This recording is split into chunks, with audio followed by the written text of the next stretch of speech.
반갑습니다. 겨자씨교회 허성찬 목사입니다. 이렇게 또 다시 방송으로 만나 뵙게 돼서 반갑습니다. 하시는 모든 사역 위에 하나님의 기름 부으심이 충만하시기를 소원합니다. 오늘은 요한복음 10장 7절부터 12절까지를 본문으로 생명을 더 풍성이라고 하는 주제로 은혜를 나누고자 합니다. 우리는 예수님을 믿고 하나님의 나라의 백성이 되었고 그 시민권을 가졌지만 이 세상에서 아직 살고 있습니다. 그렇기 때문에 우리는 이 생명 없는 사람들, 또 생명 없는 세상에서 그들에게 생명을 나누어 주어야 될 사명도 있지만 또 그들이 가지고 있는 생명 없음, 또 생명을 깎아 먹음의 영향을 우리가 또 받기도 합니다. 그래서 그들이 가지고 있는 권력과 또 물질, 또 그들이 가지고 누리는 쾌락, 또 명예, 이런 것들이 우리의 신앙생활을 깎아먹고 생명을 또 깎아먹고 그래서 우리를 좌절시키기도 합니다. 시편 73편 같은 경우도 그 기자는 그렇게 세상에서 악하게 사는 그러한 사람들이 너무 잘 되는 모습을 보고 시험에 들 뻔하였다라고 이야기까지 하지 않았습니까? 예수님께서도 이제 말씀을 전하셨을 때에 어느 날 한 형제가 상담을 요청해 왔죠. 그 형제는 아버님이 돌아가셨는데 형이 유산을 동생에게, 자신에게 많이 이렇게 나눠주지 않고 형이 혼자 다 가졌다고 그것을 불평이 들어서 예수님께 좀 어떻게 공평하게 나눠 가질 수 있도록 해달라고 상담을 해왔습니다. 그런데 예수님께서는 오히려 그러한 물질의 욕심을 가지고 찾아온 그 형제에게 탐심을 물리쳐라. 사람의 생명이 소유가 넉넉한 데 있지 않다라고 말씀을 하셨습니다. 그래서 사람의 생명은 물질에 있지 않고 오직 예수님께 있죠. 그리고 예수님의 말씀에 있는 것을 우리가 알게 됩니다. 그러면서 비유를 말씀하셔서 어떤 부자가 농사를 지었는데 너무 풍년이 들어서 창고를 쌓을 곳이 없을 정도로 많이 소유가 넘쳤다. 그래서 그 창고를 더 짓고 그리고 나서 그 수확물을 다 쌓고 난 다음에 이제는 먹고 쉬자 이렇게 편안하게 있을 때에 하나님께서 그 영혼을 그날 밤에 취하면 그 모든 소유물이 누구 것이 되겠느냐라고 하시면서 세상에 대해서, 육체에 대해서 부유하고 하나님께 대해서 부유치 못한 자가 바로 이와 같다라고 말씀을 하셨습니다. 바로 이 세상 사람들은 그렇게 어리석은 부자와 같이 또 살아갑니다. 그래서 세상 것이 자기에게 생명이 될 줄 알고, 세상이 자기에게 피난처가 될 줄 알고, 세상이 자기를 행복하게 해줄 줄 알고 그렇게 세상 것을 취하면서 살고 있지만, 오늘 본문에서 말하듯이 도둑이 오는 것은 도둑질하고 죽이고 멸망시키려는 것뿐이요 라고 말씀하시는 것처럼 예수님 이후에 이 세상 것들은 지금 나를 잠깐 행복하게 해줄지는 모르지만 나의 영원한 생명은 되지 못한다는 사실을 예수님께서 가르쳐 주신 것입니다. 오직 예수님께서만이 자신이 영원한 생명이라고 말씀하셨습니다. 요한복음 6장에서도 이스라엘 백성들은 하늘에서 내려온 만나와 메추라기를 먹고 반석에서 샘물이 나와서 먹었지만 지금 너희들은 나를 먹어야 된다.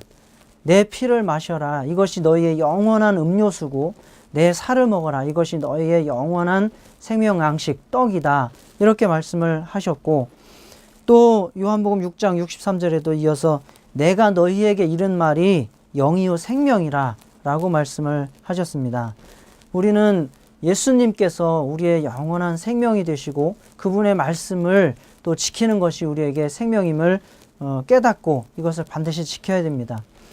이것을 그런데 지켜나가기가 쉽지가 않은 것이 또 현실입니다.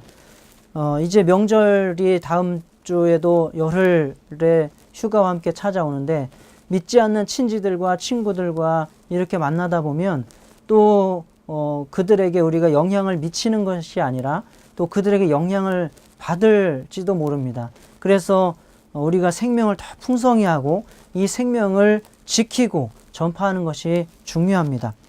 민수기 26장부터 36장에는 바로 출애굽한 신세대에 관한 이야기가 나옵니다.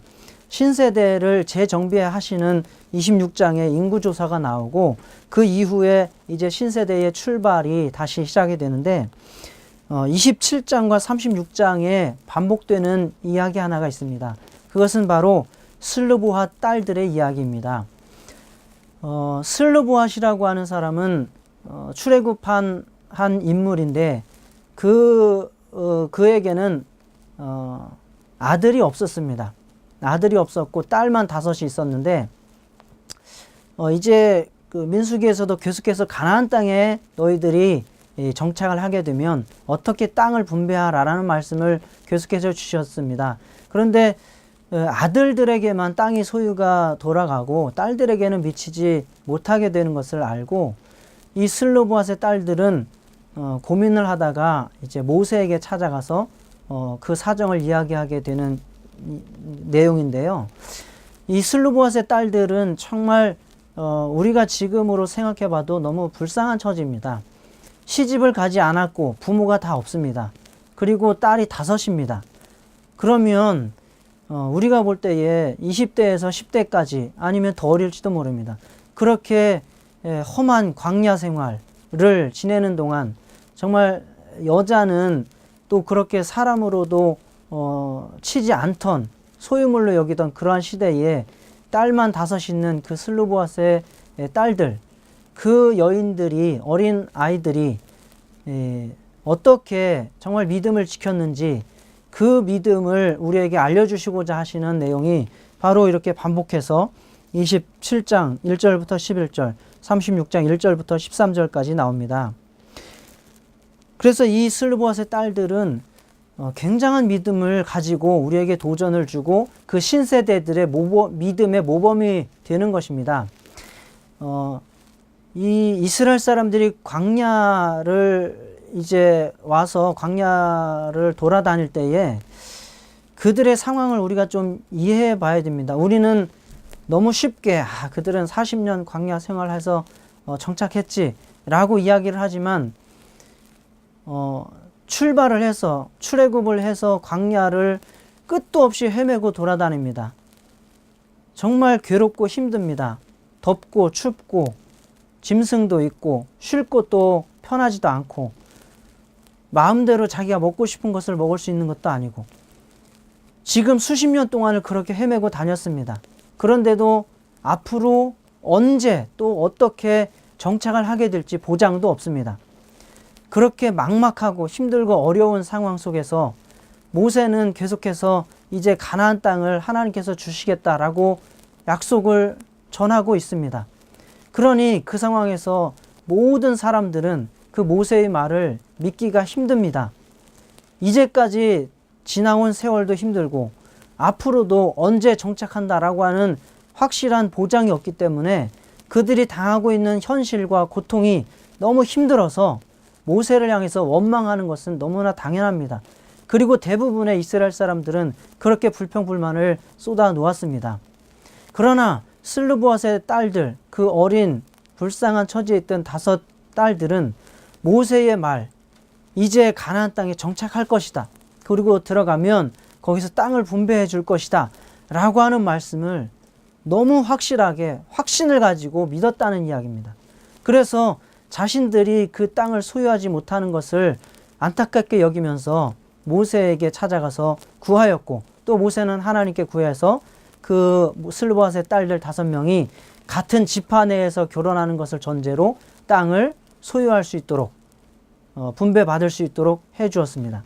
그리고 결국 여호수아에서 그것은 그대로 이루어져서 이 므낫세 지파, 슬로보앗이 속한 므낫세 지파가 요단 동편뿐만 아니라 서편에서도 굉장히 많은 땅을 소유하게 되는 그 이유가 바로 이 슬로보앗의 딸들에게 있습니다.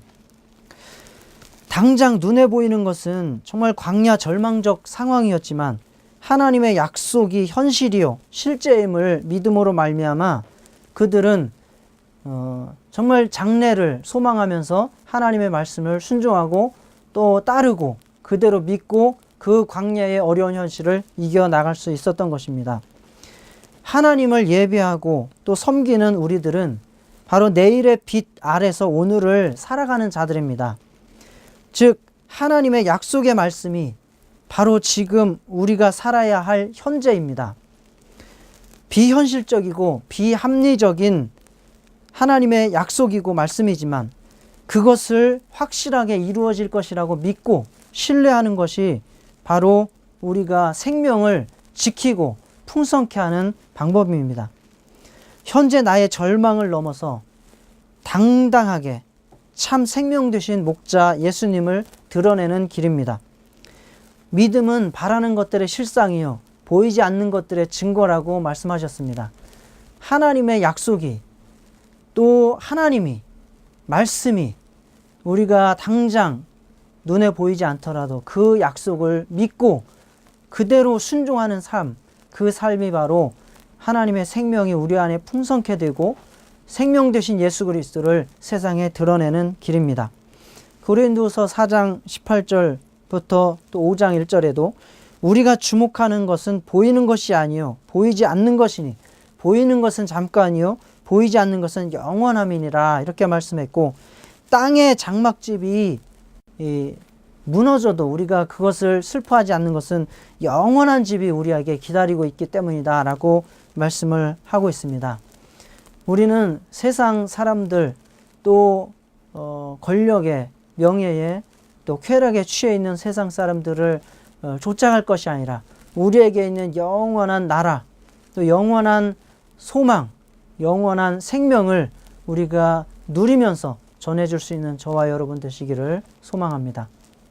감사합니다.